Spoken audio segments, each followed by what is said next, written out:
BTV देख रहे सभी दर्शकों का स्वागत। मैं हूं लवदी बडियाल। बुलेटिन की शुरुआत करते हैं हेडलाइंस के साथ। पश्चिम बंगाल में कोरोना के दौरान हुए राशन घोटाले में ईडी ने टीएमसी नेता शंकर अध्य और शेख शाहजहां को किया गिरफ्तार। अरब सागर में सोमालिया तट के पास हाईजैक हुए जहाज का भारतीय नौसेना का ऑपरेशन हुआ पूरा। 15 भारतीयों समेत सभी 21 क्रू मेंबर सुरक्षित। संसद की सुरक्षा में सेंध लगाने वाले 6 आरोपियों में से 5 का होगा पॉलीग्राफ टेस्ट। नीलम आजाद ने पॉलीग्राफ टेस्ट कराने से किया इनकार। दिल्ली की राज्यसभा सीटों पर होने वाले चुनाव के लिए आम आदमी पार्टी ने अपने कैंडिडेट्स किए घोषित। अब खबरें विस्तार के साथ।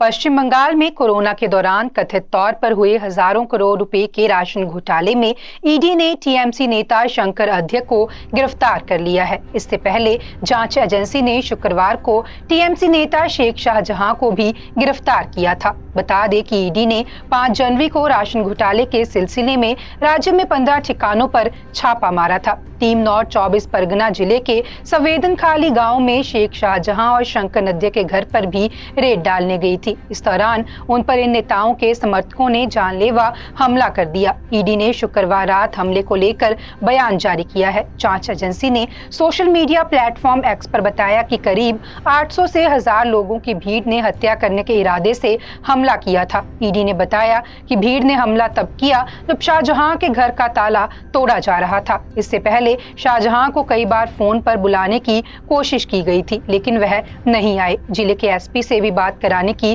कोशिश की गई, लेकिन उन्होंने भी बात नहीं की। गुस्साई भीड़ के पास लाठियां, पत्थर, ईंट जैसे हथियार थे, जिससे उन्होंने हमला कर दिया। हमले में 3 अधिकारियों को गंभीर चोटें आई हैं। फिलहाल उनका इलाज चल रहा है। अधिकारियों ने बताया कि भीड़ ने उनके मोबाइल फोन, लैपटॉप, कैश और वॉलेट भी छीन लिए। इसके अलावा उनके वाहनों को भी बुरी तरह से क्षतिग्रस्त कर दिया। बंगाल के राज्यपाल सीवी आनंद बोस ने ईडी पर हुए हमले की घटना पर नाराजगी जाहिर की है। उन्होंने हमले को खतरनाक बताते हुए कहा है कि ये घटना चिंताजनक और निंदनीय है। लोकतंत्र में सभ्य सरकार का कर्तव्य बर्बरता को रोकना है। अगर कोई सरकार अपने मूल कर्तव्य में विफल रही है तो भारत का संविधान अपना काम करेगा। बता दें कि राज्यपाल ने डीजीपी और गृह सचिव को तलब किया है।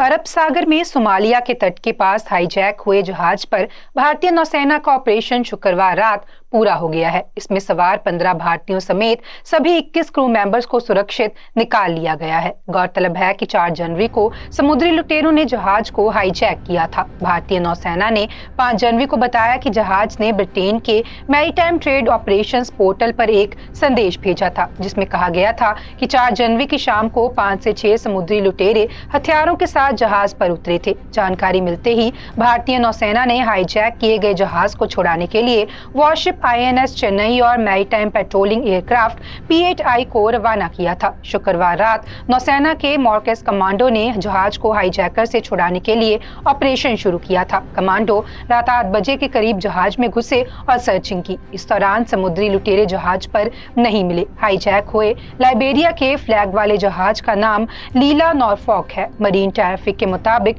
जहाज ब्राजील के पोर्ट डुएकू के बहरीन के खिलाफा बिन सलमाट पोर्ट जा रहा था। 11 जनवरी को लोकेशन पर पहुंचने वाला था। वहीं वेसल फाउंडर के मुताबिक जहाज से आखिरी बार 30 दिसंबर को संपर्क किया गया था। जहाज को किसने हाईजैक किया, इसकी जानकारी फिलहाल सामने नहीं आई है।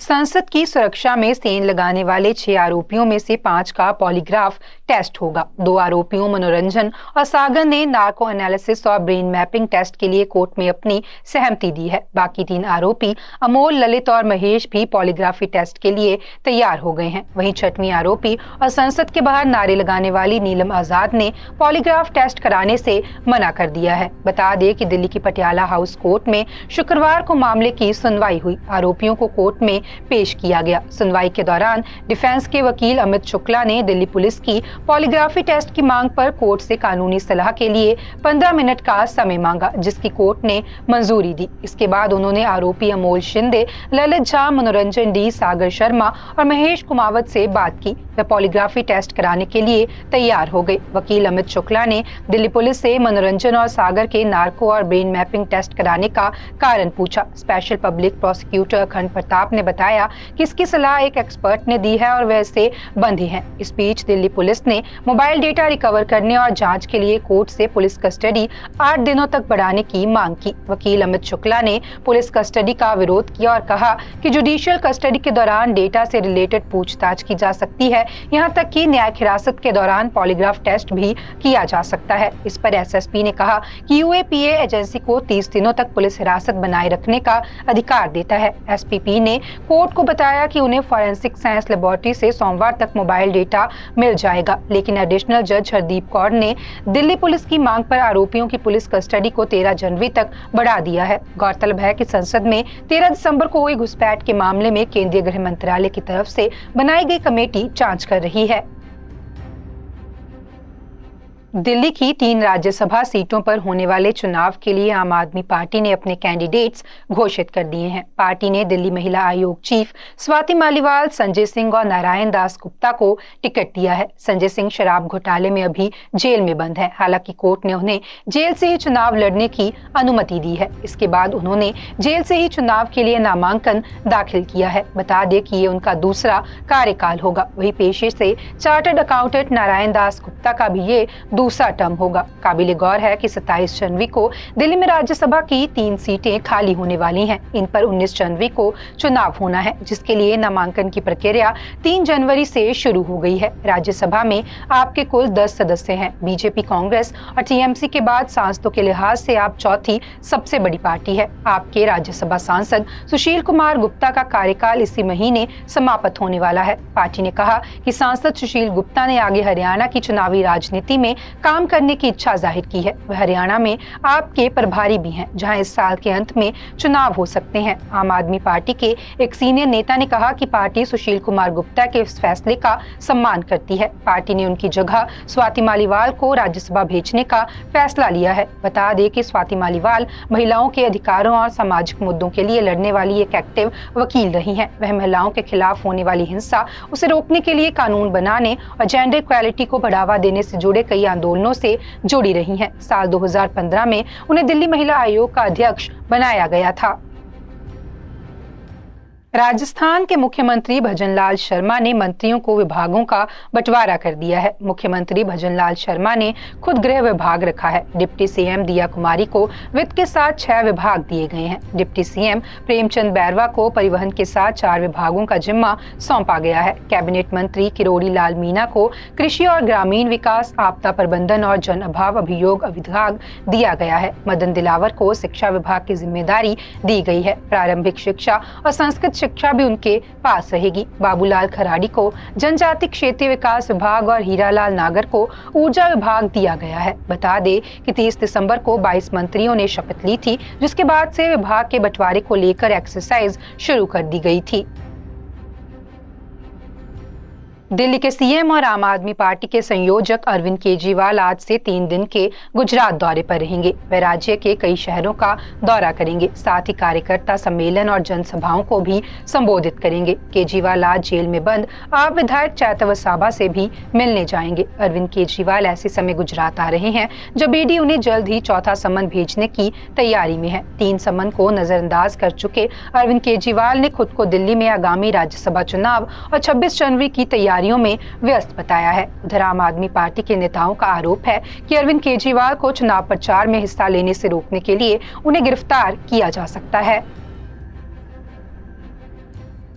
भारतीय क्रिकेट टीम के पूर्व कप्तान महेंद्र सिंह धोनी ने अपने दो पूर्व बिजनेसमैन पार्टनर्स पर 15 करोड़ रुपए की धोखाधड़ी का आरोप लगाया है। उन्होंने रांची की सिविल कोर्ट में अर्का स्पोर्ट्स एंड मैनेजमेंट लिमिटेड के मिहिर दिवाकर और सौम्या विश्वास के खिलाफ केस फाइल किया है। कंपनी और महेंद्र सिंह धोनी के बीच साल 2017 में करार हुआ था। धोनी का आरोप है कि कंपनी ने करार के दौरान किए गए समझौते का पालन नहीं किया। इसकी वजह से उन्हें 15 करोड़ रुपए का नुकसान हुआ है। दरअसल एग्रीमेंट में अर्का स्पोर्ट्स फ्रेंचाइज फीस का भुगतान और प्रॉफिट शेयर करने की बात थी, लेकिन कंपनी ने ऐसा नहीं किया। महेंद्र सिंह धोनी ने कंपनी को कई नोटिस भेजे, लेकिन कंपनी ने उस पर कोई कार्रवाई नहीं की और न ही लाभ में शेयर दिया। कंपनी से महेंद्र सिंह धोनी ने 15 अगस्त 2021 को करार खत्म कर दिया। महेंद्र सिंह धोनी क्रिकेट एकेडमी के लिए किए गए करार पर धोखा देने और आर्थिक नुकसान पहुंचाने के मामले में रांची के सिविल कोर्ट में केस किया है। कंपनी पर केस करने से पहले महेंद्र सिंह धोनी ने बातचीत कर हल निकालने की कोशिश की, फिर उन्हें कानूनी नोटिस भेजा। इसके बाद भी जब कंपनी ने कोई फैसला नहीं लिया तो अब मामला कोर्ट तक पहुंच गया है। उत्तर प्रदेश, मध्य प्रदेश और बिहार के शहरों में शनिवार की सुबह बरसात के साथ हुई। राजस्थान के कोटा में भी ओले गिरे हैं। माउंट आबू में सुबह तापमान 4 डिग्री सेल्सियस दर्ज किया गया है। मौसम विभाग ने मध्य प्रदेश, उत्तर प्रदेश समेत देश के 11 राज्यों में बारिश का अलर्ट जारी किया है। बारिश ओले की वजह से इन जगहों पर ठंड का असर बढ़ गया है। उधर पंजाब, हरियाणा समेत उत्तर और मध्य भारत के 16 राज्यों में घने कोहरे की स्थिति बनी हुई है। विजिबिलिटी घटने के कारण नए साल में लगातार छठे दिन ट्रेनों के लेट होने का सिलसिला लगातार जारी है। साथ ही दिल्ली, राजस्थान समेत उत्तर भारत के एयरपोर्ट से उड़ने वाली स्पाइस जेट की कई फ्लाइट्स कोहरे के कारण प्रभावित हुई हैं। भोपाल, लखनऊ, जम्मू, अजमेर समेत 17 शहरों में शनिवार सुबह विजिबिलिटी 200 मीटर से कम रह गई। सर्दी के बढ़ते असर को देखते हुए उत्तर प्रदेश शिक्षा विभाग ने प्रदेश के माध्यमिक स्कूलों के समय में बदलाव कर दिया गया है। स्कूल अब सुबह 10 बजे से दोपहर 3 बजे तक संचालित किए जाएंगे। वहीं राजस्थान के जयपुर में सरकारी और निजी स्कूलों में 8वीं क्लास तक की ठंड की छुट्टियां 13 जनवरी तक बढ़ा दी गई है। सीकर में भी 15 जनवरी से स्कूल खुलेंगे। मौसम विभाग के मुताबिक उत्तर प्रदेश, मध्य प्रदेश समेत देश के 16 राज्यों में रविवार को भी घना कोहरा देखने को मिलेगा। इन राज्यों के कई इलाकों में विजिबिलिटी घटकर 200 मीटर रह सकती है। अरब सागर के ऊपर लो प्रेशर बनने से केरल, तमिलनाडु और कर्नाटक में अगले 2-3 दिन बारिश होने की संभावना जताई गई है। वहीं एमपी, झारखंड, ओडिशा और महाराष्ट्र समेत 8 राज्यों में रविवार को हल्की बारिश की संभावना है। प्राइवेट वेदर एजेंसी स्काईमेट के मुताबिक अगले 24 घंटों में पंजाब, हरियाणा, दिल्ली, राजस्थान और मध्य प्रदेश में कई स्थानों पर सीवियर कोल्ड की स्थिति बनी रह सकती है। आज के बुलेटिन में फिलहाल इतना ही। आप देखते रहें BTV, be positive, be yourself.